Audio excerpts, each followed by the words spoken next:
welcome back to Sage and Stone Homestead. My name is Heather, and today we're going to talk about the Flow Super. So I'm a second year beekeeper, and this is actually me rounding out my second summer beekeeping. I started beekeeping in the spring of 2021, and we have 7 colonies going into winter this coming winter. I have had the Flow system for the full 2 years, but I really wasn't able to use it until this year.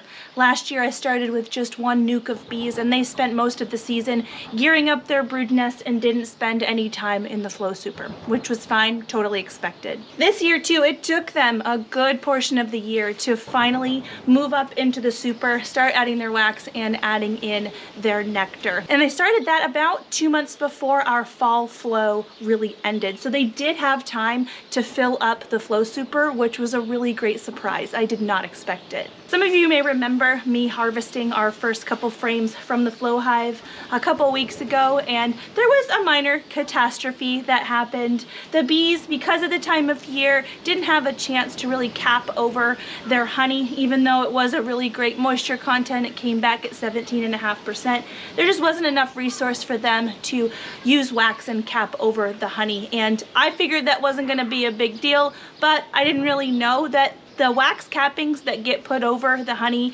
don't only matter as far as determining if the honey has been properly cured, but it matters for the functionality of the flow frames. And when there isn't any wax capping there, the honey just flows out over the side, and it is quite messy, especially when it is over a colony of bees. So when that happened, I decided I was going to take the Flow Super off and harvest the rest of the 5 frames inside of my house. And I was able to get some really good footage of exactly what goes on when you harvest a flow frame without it being fully capped.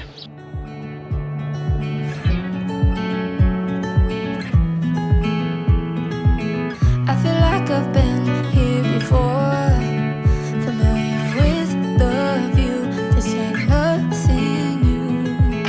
Every time that you walk through the door, I'm hit by the same old side, blinded by the lights, and I'm going through changes, but it's easier with you. I'm going through changes, and so are you. I got a question from my friend Jennifer recently, and she said, now that I've tried both forms of beekeeping, which one do I prefer? Flow hive beekeeping or regular Langstroth beekeeping? And really, I just wanted to point out straight off the bat that this system isn't a form of beekeeping in and of itself. It's a form of honey harvesting. In general, beekeeping happens the exact same way. It just gives you an alternate way to harvest honey from your bees. Honestly, I'm not a huge fan of the system. I find it to be kind of touchy. It works really well in particular circumstances, but quite often those circumstances aren't all aligning at the same time when you're beekeeping. The Flow Hive was designed in Australia in an area where they have really mild winters, and they pretty much have a flow all year round. So I don't know that they actually need to remove the Flow Super from colonies in winter, and I think it would work better if that was the case. But with the Flow Super, if you use it in an area where you do have cold winters, where the bees just aren't flying and they are hunkering down, you can't allow the queen to lay eggs in this system. It's going to gum up the system, and it's going to be a huge mess. I'm going to interject on myself and provide a little bit more clarity. So when you do buckle up your bees down for winter, you need to be removing all queen excluders. Queen excluders are put in place on colonies above the brood nest so that the queen cannot enter your honey boxes and can't lay brood in your honey area. The sections in the wire here are spaced out perfectly so the worker bees can get through, but the queen can't. Problem being, if you leave this on over the winter, the cluster of bees, as it moves up into the honey super throughout the winter, will leave the queen behind down below, and she will get cold and she will freeze. And a colony without a queen is a dead colony. So this is supposed to come off over winter, and when it does come off over winter, that queen does end up in the box above, which isn't ordinarily a problem. Actually, it's one of the ways that I am hoping to alleviate swarm activity in the springtime, is allowing the queen to lay eggs in my regular Langstroth honey boxes that I have above the colonies right now, and it'll give her some space to expand. And when I need her to be out of those boxes, I can remove her from the boxes, set her in the lower box, place my queen excluder on, and any brood that happens to be in the box above will be attended by the nurse bees, will hatch, will emerge, and then it's a new honey box all over again without any brood in it. So that's why it's important to be able to remove the queen excluder and allow the queen access to the honey box over winter, because if you don't, she's gonna freeze. You can't allow the queen to lay eggs in this system. It's going to gum up the system and it's gonna be a huge mess. Apparently you can take apart each flow frame and clean it off, but it sounds like a lot of work that I don't wanna do. I just noticed that a couple of the cells on this end frame are misaligned. And so I've got to figure out how to get those back into alignment so that I can use it properly this next spring. See here how this row doesn't line up right? I think I have to take the whole frame apart in order to correct that one spot that didn't close up properly after harvest. Just kind of one of those things that's a pain in the butt. And I don't know if this thing is really, really worth it. It's cool, don't get me wrong. I do kind of half like it, but I don't know that I would recommend that everybody switch their apiary over to something like this for their honey harvest. And I don't love the Flow Super, and I will get into why, but I do plan on using it basically strictly for our spring flows. One of the things that I really don't like about the Flow Super is that, especially when it's full of honey and nectar, it is extremely heavy. Now, that is true of all Langstroth deeps. They can be 100 pounds when they're chock-a-block full of honey. Our honey boxes that we use to harvest the honey ourselves are medium boxes, and those can still be very, very heavy. But there's something about the handholds on this particular super that just aren't conducive to lifting this effectively and not like throwing out my arm or throwing out my back.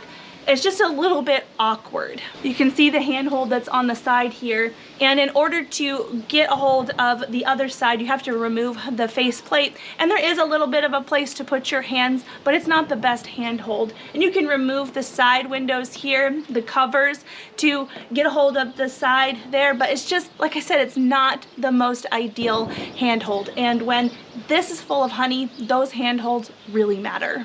And one of the reasons you'd need to remove the Flow Super off of the colony in the first place is to inspect the colony. Each bee colony really should be inspected at least once a month so you can check for disease and to make sure that they have a queen. And the Flow Company does advocate for making sure that your bees are healthy and doing regular inspections. So good on them there for sure. It's just this is extremely heavy to try and pry off. And there's almost a little bit too much space in between the bottom of the flow frames and the top of the brood frames, where the bees really like to fill that with comb, and trying to pry this off is extremely difficult when all of the frames all the way across have been not only sealed on the sides of the box with propolis, but there's a layer of wax and honey all along the top, and it makes it essentially impossible to get off. What I had to do in order to get this super off so I could get into the colony and give them their Varroa treatment was to take each individual flow frame out and then pry off the box, and then I could put all the flow frames back in. And it wasn't the biggest deal, but it does make a difference when you're trying to basically work as quickly and as efficiently as possible, especially this time of year where it's robbing season. As soon as you open up a colony, those bees, they can smell the honey and they come right to it. So it isn't the best as far as that goes. So in the past, we have used the crush and strain harvesting method for harvesting the honey off of our bees. This was the first year that we got to use the Flow Super, and it is a little bit disappointing that you really don't get any wax. out of it at all. Even with the regular extraction methods with a spinning extractor, you at least get the wax off of the cappings that you're able to break down and use for salves and balms and things, and you can even melt them down into little wax crayons that you can then turn around and give the wax back to the bees by using that wax crayon to color the wax back onto a plastic foundation and putting it right back on the bees. There are flow supers that are a hybrid system where half of it is the flow frames and the other half is regular frames. So you can make up for some of the shortcomings of the flow super by using the hybrid system. Some of the reasons you may want something like that is, let's say that you have a colony that's really good at putting away honey, like this colony was. And maybe you had another colony that wasn't that great at putting honey away, but you still want them to have a good supply of honey for the winter. With a regular honey box, I am able to basically donate frames of honey to some of the colonies that may need a little bit of a boost for winter. I'm not able to do that with this system. What I can do is harvest the frames and then feed the honey out here in my feeding station back out to the bees. And really it's gonna be the strongest colonies that come here and get it and take it back. So it may not be really worth doing that. I could also feed the honey inside of the weak hives. It's just a little bit more work. When using the regular Langstroth system, you could just immediately bless the bees with that frame of honey. It's just more complicated, takes a few more steps in order to do that with this system. There's also the case where you may want to free up some brood frames for the queen in the spring. Bees can get what's called nectar bound, where they're on such a hard flow and they've got so much nectar coming in that they almost don't know where to put it. And so they kind of have to stick it wherever they can, and a lot of times it can be in the queen's way and she runs out of places to lay, and that's how you get swarms happening. So again, the queen isn't going to be laying eggs up here, so that's not really a problem. Where it becomes a problem is underneath. And in theory, you could harvest some of the flow frames up here and the bees would then have a space to put honey. Problem being, if, like I mentioned before, they haven't cured it all over and they haven't capped it all over, you're just creating a rain of nectar or a rain of honey down onto the bees in a time where that's not really the point. With the regular Langstroth system that I use, if I notice that the queens are getting nectar bound, I can actually take a frame of nectar from the brood nest and put it in my extractor, spin the honey out or the nectar out, and then put that right back in, and the bees will clean it all up, polish it all up, and the queen should have plenty of space to lay at that point before they fill it back up again. And if the solution is to remove the flow super or the flow frame out in order to extract it away from the hive, I feel like it basically is just regular Langstroth beekeeping at that point anyways, and I don't know if this is really worth it at that point. I hope all of that is making sense. So when I go through my colonies and condense them down for winter, I'm really just going out to the apiary 1, maybe 2 times to make sure everybody is set. And each colony is going to have different rates at which they cure their winter honey.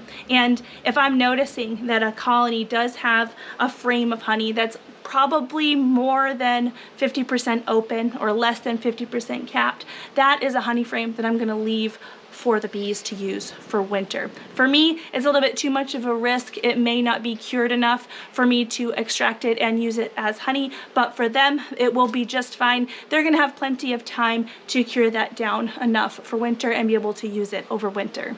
Again, that's something that's not really an option for this system. You don't have a choice. At some point, the flow hive has to come off and the nectar or honey, whether or not it's cured, has to come out of it. So we were lucky and we were able to harvest this indoors, albeit a little bit messy, and all of the honey that came out of it was properly cured. This flow super costs just about as much as a really nice honey extractor, and I think that the extractor actually has more value to the apiary and a lot more longevity. The extractor is just much less fussy and has many uses, like I talked about before. You don't only use it for harvesting honey, but you can use it for clearing out the brood nest should she get nectar bound. Actually, a lot of beekeeping associations allow you to rent out an extractor. So even if you don't have a place to store something like that, usually you can borrow something like that when it comes time to harvest your honey. So as a brand new beekeeper, I really did expect to like the Flow Super much more than I do. But having harvested honey and done beekeeping with the Flow Super on and with other regular honey supers on, I do prefer regular old beekeeping and regular old honey harvesting. I feel like this is a little bit fussy and it's really only good for one thing and only during a narrow margin of time. There's only a very narrow margin of error, and then it basically needs to have adjustments made to the process that essentially make beekeeping or honey harvesting a little bit harder than it has to be. Not to say that I'm not going to be using the Flow Super. I have it, so I am... Ooh. I don't want them getting stuck in my hair. They're not gonna come after me because they're not gonna be guarding this. This isn't their home. The apiary is way over there. But they could get accidentally stuck in my hair, and if they panic, they could sting me, but it's okay. I am going to be using the Flow Hive this spring. I have it, so I might as well use it. I think having gotten this a little bit wrong experience out of it might get some of that apprehension out of the way, and I may end up loving it next year when I get the chance to use it in ideal circumstances. All that to say, right after the spring flow, when we get our very short summer dearth, I'll probably be pulling this off and not allowing them to have it over the fall. I have a swarm catch playlist that I think all beekeepers and beekeeping enthusiasts would really love to see, so I'm gonna leave that up here. And if you missed when I harvested the flow frames on top of the colony and created a little bit of a mess and slight robbing situation, that video is gonna be down here.